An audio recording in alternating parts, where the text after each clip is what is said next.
Hello guys, কেমন আছো তোমরা সবাই? আশা করি অনেক ভালো আছো। আর তোমাদের ভালোবাসায় আমিও অনেক ভালো আছি। তো সকাল সকাল খাবার দাবার নিয়ে পরিষে পড়েছি। মানে আমি একটু সকালবেলা একটু ছাতু ছিল, ওখানে বাদাম ছিল আর একটু ম্যাগি ছিল, এগুলো খেয়ে নিয়েছি। খেয়ে নিয়ে আজকে রোদ উঠেছিল সকালবেলাটা প্রচণ্ড।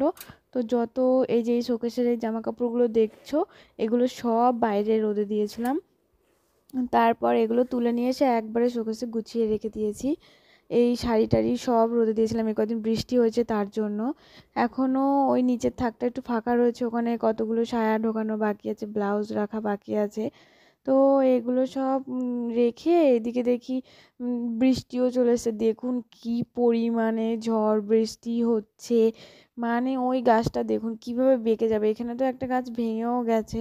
মানে এত ঝড় বৃষ্টি হয়েছে, হঠাৎ কেমন যেন পুরো মেঘ অন্ধকার হয়ে এসে ঝড় বৃষ্টি শুরু হয়ে গেছে। মানে কোথা থেকে কি হলো কিছু বোঝাই গেল না, এত ঝড় বৃষ্টি। সকালেই জামা কাপড়গুলো সব কেচে দিয়েছি, আজকে প্রচণ্ড রোদ উঠেছে তার জন্য। মানে এতদিন বৃষ্টি হয়েছে এর জন্য কাচতে পারিনি, তাই আর কি। এখন কাচার পর দেখি এরকম ঝড় বৃষ্টি হয়েছে। আর এদিকে আমার শ্বশুর এসে একটু স্নান করে নিচ্ছিল, উনিও